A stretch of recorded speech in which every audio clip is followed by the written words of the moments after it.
mais uma vez, que nós venhamos encontrar o que procuramos, que é a presença de Deus, não é?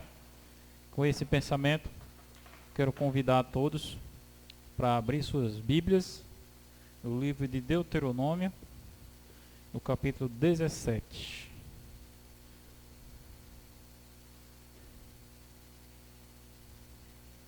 Deuteronômio 17. Vou fazer uma breve oração para a gente ler. Senhor Deus e Pai, nós te agradecemos por esse privilégio de termos a Tua palavra diante de nós, que possamos, ó Deus, tirar bom proveito desse recurso maravilhoso que o Senhor nos permite contemplar. Que o Teu Espírito esteja agindo em nosso coração, nos dê compreensão, humildade e mansidão, para que venhamos, ó Deus, reconhecer nossos erros, nossas falhas, nossos pecados, buscar o arrependimento e o perdão em Ti.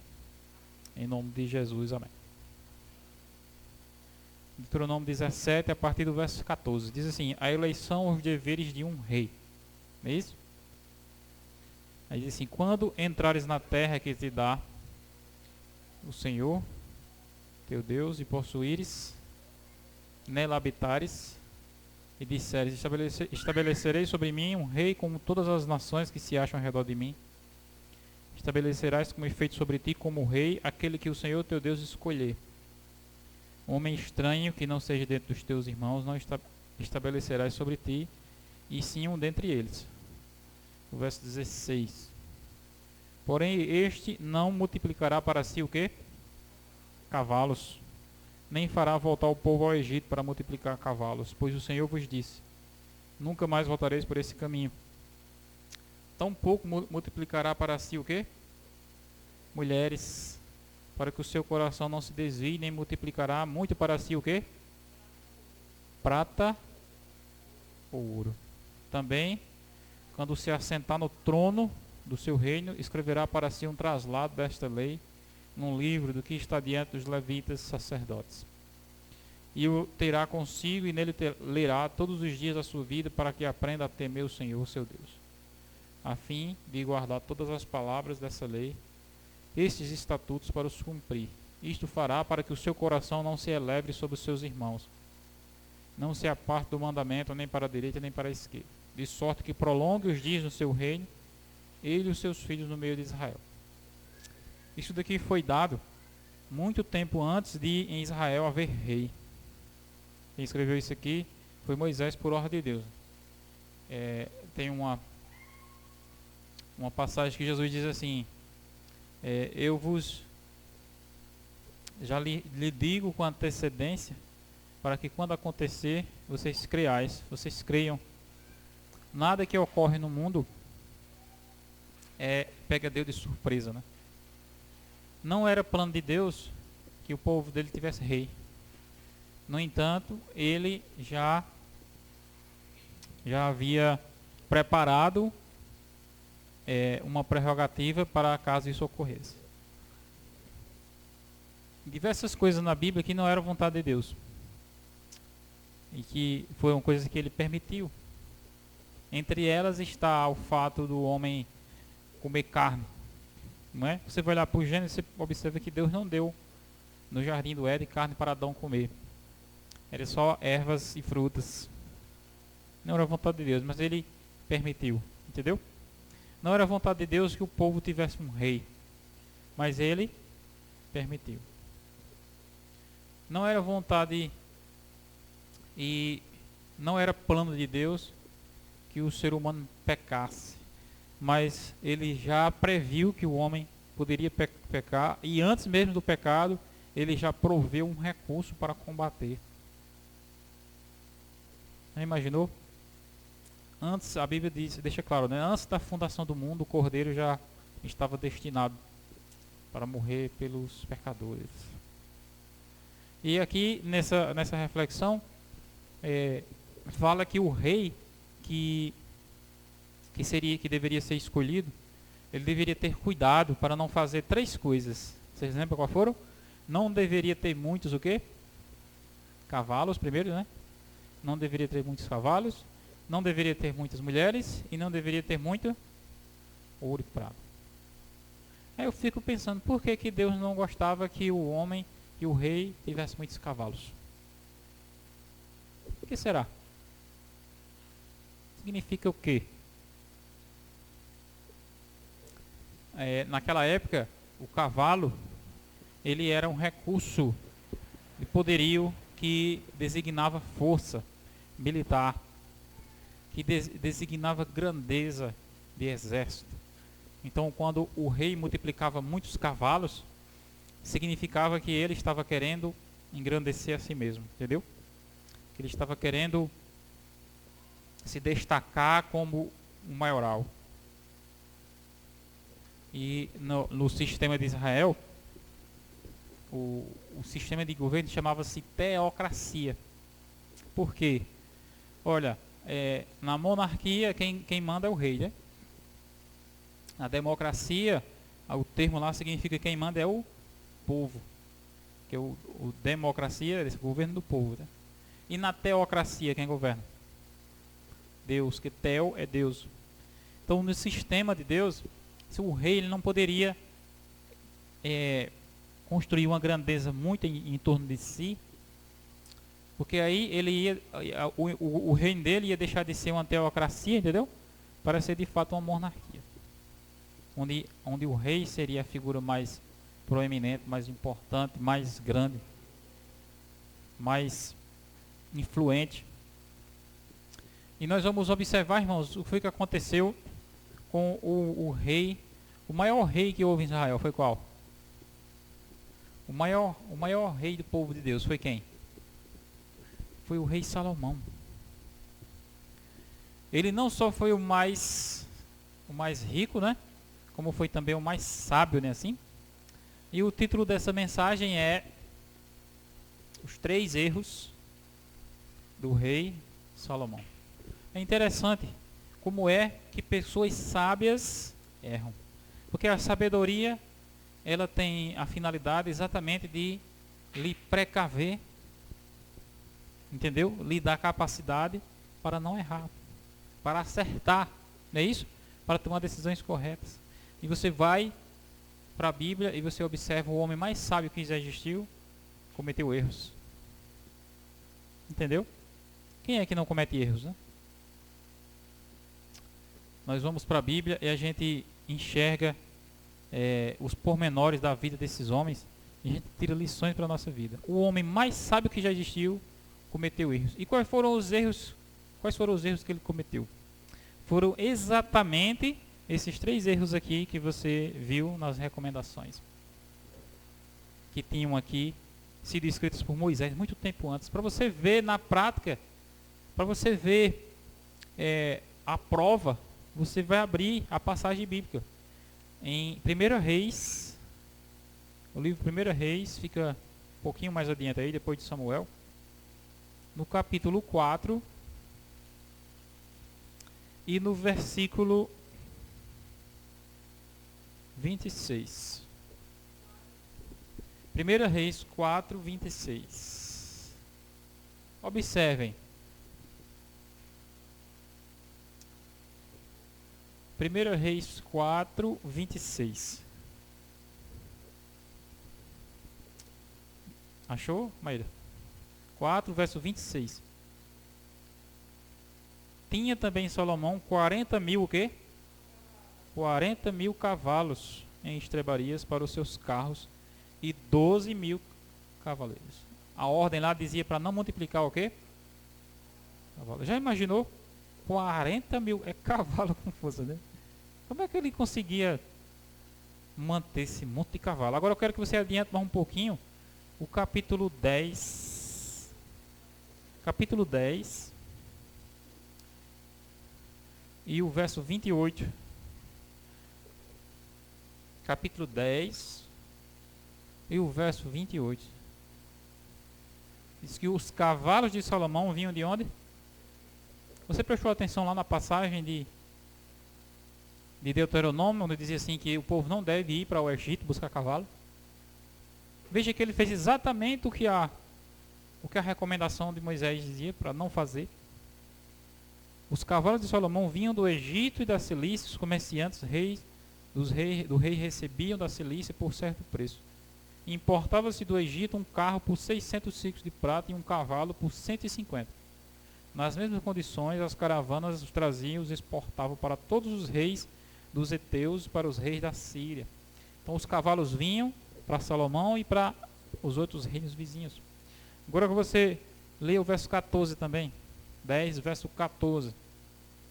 Diz que o peso do ouro que se trazia a Salomão cada ano era de 666 talentos de ouro. Já imaginou a quantidade de ouro? Agora o capítulo 11, verso 1, logo abaixo, né? Ora, além da filha de Faraó, amou Salomão muitas mulheres estrangeiras, moabitas, amonitas, edomitas, sidônias e eteias. Mulheres das nações de que havia o Senhor dito aos filhos de Israel: não caseis com elas, nem casem elas convosco, pois vos perverteria o coração para seguir os seus deuses. A estas se apegou Salomão pelo amor. Observem-nos. A palavra de Deus, as recomendações para ao rei que fosse assumir o trono em Israel, deveria ser: não multiplique cavalos, não multiplique mulheres, não multiplique ouro demais, prata demais. Você vai ler essa história aqui, o relato de Salomão, diz que ele fez com que em Jerusalém houvesse tanta prata como se fossem as pedras nas ruas. Diz que a prata naquela época não valia quase nada porque tinha abundância em Jerusalém. A gente vai ler a Bíblia e não lê aquela passagem lá de Deuteronômio, né? E a gente fica pensando: puxa vida, que homem abençoado, né? Que homem abençoado. A gente fica pensando assim, né? A gente gosta de raciocinar assim, né? Puxa vida, fulano tem um carro novo, tem uma casa, um homem abençoado, né? Fulano tem muito dinheiro no banco, tem muito ouro, tem muita reserva, um homem abençoado. Aí quando você vai lá para a recomendação, você observa que aquilo era uma transgressão ao mandado de Deus. Era uma transgressão à recomendação divina. E aí estava a raiz do problema. Entendeu? A gente muitas vezes pensa que o problema em si, é quando ocorre uma coisa negativa, como por exemplo, Salomão se apostatou e diz que o seu reino então começou a se dividir, começaram a surgir inimigos, e ele começou a imaginar que o problema era aqueles inimigos. Mas na verdade a raiz do problema era isso daí, entendeu? Era bem mais profunda, onde ele não conseguia identificar, ele não conseguia enxergar claramente, né? É mais ou menos como ocorre a inflação, né? A gente, como população comum e pessoas leigas, a gente está observando muitas coisas subindo de preço. Você pode me dizer aqui o que? Uma coisa que está subindo muito de preço aí? Arroz, a carne, o óleo, o gás de cozinha, gasolina subindo sem parar. Agora eu pergunto a vocês, de quem é a culpa que o preço está subindo? Sabe me dizer? É por causa de que o preço está subindo? Das coisas. De quem é a culpa? Será que a culpa pelo aumento da gasolina é da Petrobras? Será que é do dono do posto?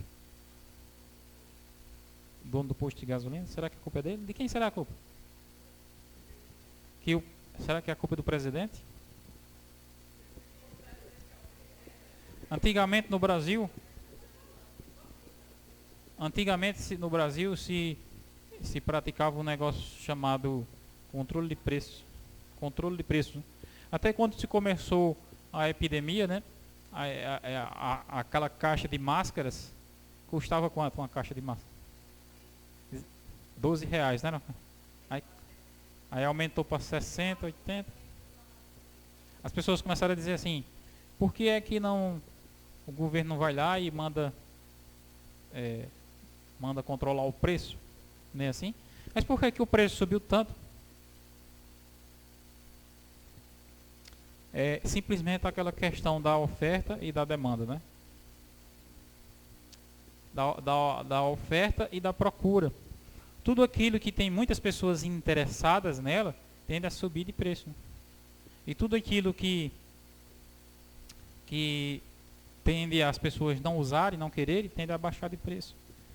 E no caso, quando as coisas que você consome são as mesmas de sempre, mesmo assim o preço delas aumenta, aí a causa disso é um negócio chamado expansão monetária. Não sei se você já ouviu falar. Que significa aumento de circulação do dinheiro. O ano passado para cá, começou-se a se dar auxílio para as pessoas, não é? Auxílio. De onde vem esse dinheiro? Que é dado para as pessoas em forma de benefícios emergenciais, não é? De onde é que vem esse dinheiro? O governo simplesmente cria, o governo simplesmente emite, não é? E faz com que aquela quantidade de dinheiro aumente também. Automaticamente, tudo aquilo que tem muito perde o valor. Tudo aquilo que tem em abundância perde o valor. Por que que o ouro é tão caro? Se você cavasse aí, tirasse um paralelepípedo desse aí do calçamento e você achasse ouro aí, isso seria bom ou ruim?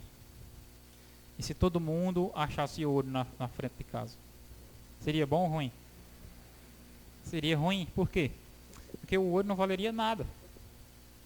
Automaticamente, tudo que tem muito vale pouco. Então é exatamente o que acontece na inflação, né? A quantidade de dinheiro que tem em circulação é uma quantidade. Aí o governo vai e joga mais, entendeu? Joga mais dinheiro ali. O resultado é que aquele dinheiro diminui o valor. Então não é as coisas que ficam mais caras, é o dinheiro que perde o valor. Isso aí, o resultado chama-se inflação. O resultado chama-se inflação. Mas eu estou contando essa história aqui para explicar para você o detalhe desse relato de Salomão. Porque Salomão, no final do seu reinado, ele entrou num estado de apostasia e ele entrou num ciclo de perturbação que não era mais como no início do seu reino. Começaram a surgir adversários, né? Um adversário de Salomão chamava-se Hadad. Outro chamava-se Jeroboão, que veio a ser rei do reino dividido, né? Depois da morte de Salomão. Mas antes mesmo de Salomão morrer, ele já era inimigo de Salomão. Podia pensar, puxa vida, essa é a causa do problema. Não, esse é o resultado do problema. A causa do problema foi que ele deixou de seguir as prescrições dadas por Moisés. Por Deus, né? Através de Moisés. Não multiplique cavalos. Não multiplique mulheres. Aqui no capítulo 1 Reis, capítulo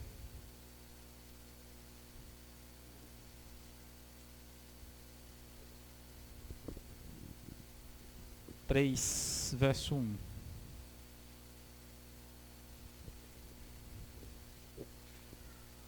Olha só. 1 Reis 3, verso 1. Salomão aparentou-se com Faraó, rei do Egito, pois tomou por mulher a filha de Faraó e a trouxe à cidade de Davi, até que acabasse de edificar a sua casa, e a casa do Senhor, e a muralha à roda de Jerusalém. Observe, onde está o erro aí? Salomão aparentou-se com Faraó. Onde está o erro? Sabe me dizer? Ele casou com a filha de Faraó. Onde está o erro aí? Hein? Ela era uma mulher estrangeira. Deus não apoiava esse tipo de união. O povo de Deus, ele deveria casar com os seus ancestrais, né, seus descendentes, os seus conterrâneos, não com estrangeiros. Essa era uma prescrição de Deus, porque ele sabia que os casamentos mistos com outros povos fariam e causariam o que causou a Salomão. Entendeu? Causou desestrutura. Agora eu pergunto a vocês, por que Salomão casou com a filha do faraó? Se ele sabia disso, por que ele casou? Porque ele tinha o lindo propósito, o lindo plano que muitos de nós temos hoje em dia. Eu vou trazer ela para a igreja. Entendeu? Eu vou trazer ele para a igreja. Eu vou namorar com ele, vou trazer ele para a igreja. Vou casar com ela e trazer ela para a igreja. Esse era o lindo propósito de Salomão. E ele tinha também o propósito, além desse, né, de poder fazer alianças com outras nações, de maneira a não viver em guerra, né? Então, essa era uma prática comum das nações ao redor dele, né?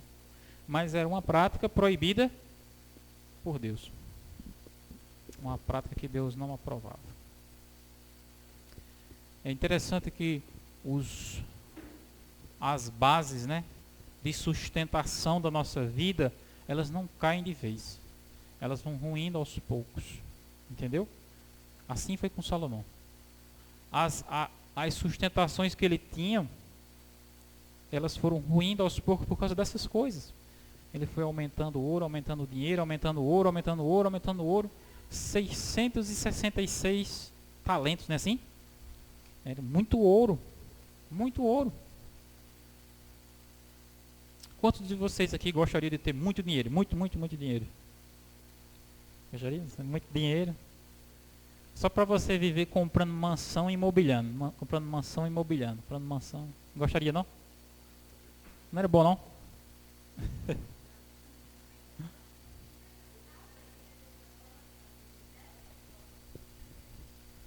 É uma coisa que fascina. E no livro de Eclesiastes, você vai ver Salomão falando isso, né? Ele diz assim: tudo aquilo que a pessoa deseja, eu tive. Entendeu? Tudo aquilo que o coração pudesse imaginar, eu fiz. No que dizia respeito a construir, a realizar, a alcançar. Tudo aquilo que o dinheiro podia comprar, de construções, de plantas, de prazeres, tudo ele desfrutou aquilo, né? Mas fica-se a pergunta: era plano de Deus que fosse assim? Observe, está escrito lá: não multiplicará para si ouro e prata. Eu li alguns livros já que falam sobre isso. Muitos livros dizem assim: o dinheiro é neutro. A riqueza, ela é neutra. A riqueza, o dinheiro só revela quem as pessoas são. Você concorda com isso ou não? Ou você acha que o dinheiro em si, ele em si já traz ciladas para você cair? O que é que você acha? Você tira pela recomendação lá de Deuteronômio. Por que que Deus não queria que Salomão multiplicasse ouro para si? Por quê? Se o dinheiro é neutro, se o ouro é neutro, qual era o problema de Salomão ter muito? Aí você começa a observar e você começa a perceber que o ouro, que a riqueza, que o dinheiro é o Deus desse mundo. E que ele coloca na sua vida tentações que você não teria se não tivesse ele. E é como eu estou falando para você, não são tentações que lhe derrubam de vez. São tentações que vão lhe corroendo aos poucos as suas bases, entendeu? Qual é o problema da pessoa ter muito dinheiro? Ou não existe problema?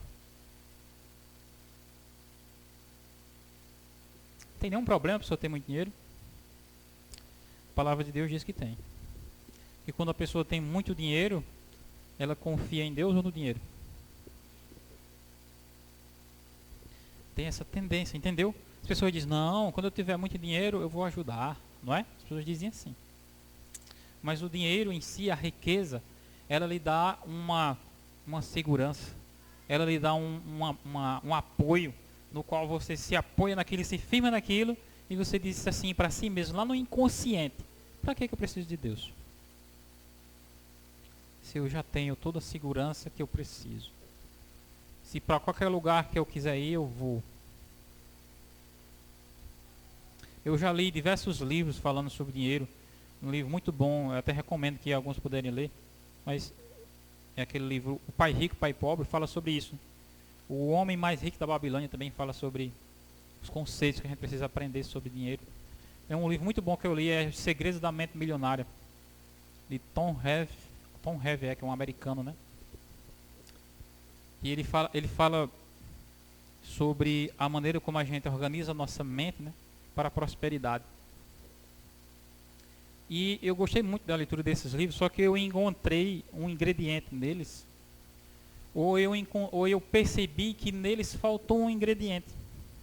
Que ingrediente é esse? Que é exatamente aquilo que Jesus fala no Evangelho. Jesus disse assim: ninguém pode servir a dois senhores. Aí no final dessa passagem Jesus diz assim: ninguém pode servir a Deus e às riquezas. Uma passagem diz assim, né? E uma coisa que me chamou a atenção nesses livros que eu li é que eles ensinam você, né, como ter uma mente próspera, como ter prosperidade na vida, como conseguir, como alcançar, mas em nenhum momento eles abrem um lugar para dizer assim: busca a Deus, peça a Deus, clame a Deus, é tudo você, você, você, você, você e você. Entendeu? Você pode, você consegue, você sabe. E excluem Deus da vida. E o que você observa exatamente na vida daquelas pessoas que alcançam aqueles ideais que o livro ensina, é exatamente isso. Não existe lugar nenhum para quem? Para Deus. Porque o dinheiro em si é a realização completa. Você está entendendo? O dinheiro em si é o Deus que se busca. Muitos gurus na internet ensinam fórmulas, técnicas e métodos para se ganhar dinheiro, né, rápido. E você nunca, simplesmente nunca você... Existe até uma modalidade agora, né, de pastores, né, que estão usando técnicas desse guru para criar religiões, não é? Para criar igrejas com essa perspectiva de riqueza, todos vocês, né? Assim. Mas a origem mesmo dessa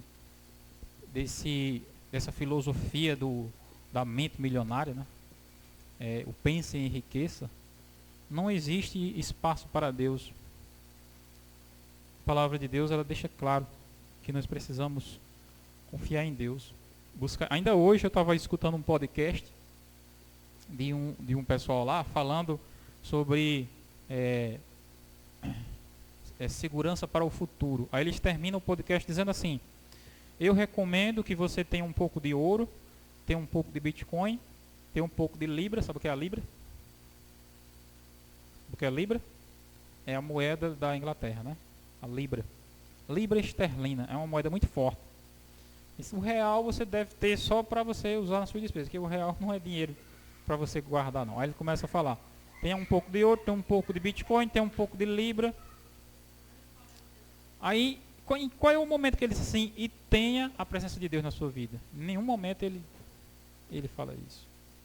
Toda a segurança, todo o interesse e toda a perspectiva futura dele está no dinheiro que ele tem, no recurso que ele tem.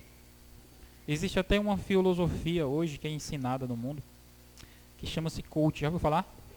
Fulano é coach. Já ouviu falar sobre isso? Coach disso, coach daquilo, coach daquilo. O coach é exatamente uma filosofia que na base está isso. Na base da filosofia do coach é isso. Eu vou lhe ensinar como você mesmo vai conseguir. Eu vou lhe ensinar como dentro de você mesmo está a solução. Aí agora eu pergunto a vocês: a nossa solução está dentro de você mesmo ou está fora de você? De acordo com a palavra de Deus. A solução para a sua vida está dentro de você ou está fora de você? Está fora de mim, está em Deus. E eu tenho que buscar Deus para encontrar a solução. Aqui está a armadilha na qual Salomão caiu. Multiplicou ouro demais para si. A gente lê lá na história, diz: Salomão era abençoado, multiplicou, tinha tantos e tantos talentos, e era o ouro mais valioso que tinha, ouro de Ofir, não era? E foi exatamente esse um dos fatores que afetou negativamente a sua vida. Foi um dos erros que ele cometeu, que foram minando a sua pureza, o seu caráter, porque no princípio do seu reino ele era um homem exemplar, né? Mas aquelas coisas foram minando, junto com as mulheres. E teve um problema também lá, quando Salomão foi construir o templo. Não sei se vocês já leram na Bíblia lá, quando Deus ordenou que Moisés erguesse o tabernáculo, ele disse assim a Moisés: olha, Moisés, eu vou enviar do meu espírito sobre esses homens, a Bezalel, a Oliabe. Já ouviu falar esses dois nomes da Bíblia? Bezalel e a Oliabe. Eram dois artífices, arquitetos e engenheiros, pode-se dizer assim, né? Mas que eram habilitados por quem? Pelo próprio Deus, entendeu? Através do Espírito de Deus, esses homens se habilitaram para fazer as obras do tabernáculo, o desenho da arca, entendeu? A forma como ela era elaborada, todos os entalhes, esses detalhes que você observa. O marceneiro, ele faz essas coisas, né? Assim, tem aquele Niemeia, eu vou falar sobre o Niemeia, o arquiteto que faz que construiu Brasília, né? Então, Bezalel, a Oliabe, eram homens capacitados por quem? Por Deus para fazer aquela obra. E quem foi que construiu o templo de Salomão? Foi um arquiteto, foi um engenheiro, foi um artífice chamado Hirão-Abi. Algumas Bíblias dizem Abiú, que ele era da descendência de Aholiabe. Ele era da família daquele que fez, entendeu? O tabernáculo. Só que esse Hirão-Abi, ou Abiú, ele era como os médicos de hoje. Um médico, você chega lá com um problema de saúde, né? E você vai num médico, e ele diz assim: o seu problema está resolvido, eu vou lhe curar, eu vou lhe operar de graça. Ele faz assim? Temos o exemplo aqui da mãe Patrícia, né? Que vai ser cirurgiada. O médico diz: pronto, a sua cirurgia é simples, ela só custa 10 mil reais. É desse jeito. Então, dessa mesma forma era Hirão-Abi. E Salomão patrocinava ele, entendeu?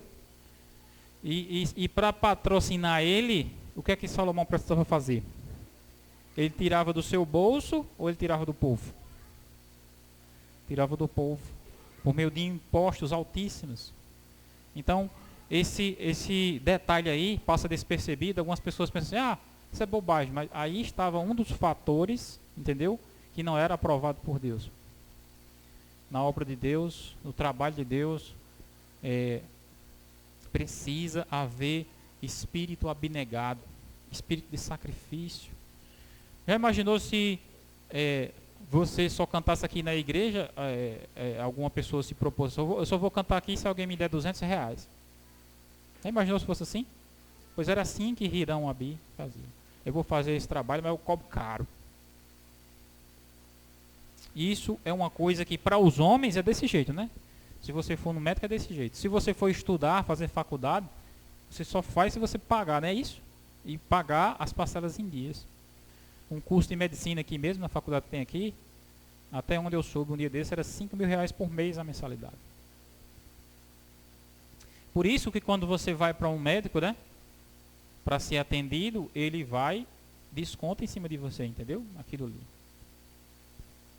Mas no reino de Deus não é dessa forma. É espírito de desprendimento, espírito de abnegação. Aqueles homens, Bezalel, Aholiabe, eles se doaram para fazer o melhor no tabernáculo, porque eles compreendiam e eles sabiam que não era eles, era Deus que tinha capacitado eles. Então, a partir do momento em que você compra, em que você paga, entendeu? Em que você investe, que você consegue, em que você paga um coach, né? A partir do momento em que você diz assim, não, eu trabalhei, eu consegui, então você tem esse sentimento, né? De que você sabe, que você pode, que você consegue, que você é. E você não sente necessidade nenhuma de Deus. Esse foi o mal que corroeu o reinado, a vida de Salomão. Queira Deus que não ocorra mesmo conosco. Eu me detive aqui a falar e a esboçar um pouco sobre esses erros do rei Salomão, porque são erros que estão expressos na Bíblia, né? Acredito que todos nós temos erros, né? Eu também tenho, vocês têm, mas o bom é a gente aprender a corrigir nossos erros observando, não é? Experiência alheia. Na história de Salomão eu vejo que as coisas não são bem como a gente imagina. Não são bem como a gente diz assim, eu não teria problema nenhum em ter muitos cavalos, em ter muito ouro. E aqui a gente vê o desagrado de Deus, né? A desaprovação de Deus para com a desobediência às suas instruções. Nós precisamos estar atentos, principalmente num tempo como hoje, que a gente está vivendo na iminência do fim. Cada vez mais as ciladas do inimigo se tornam mais sutis.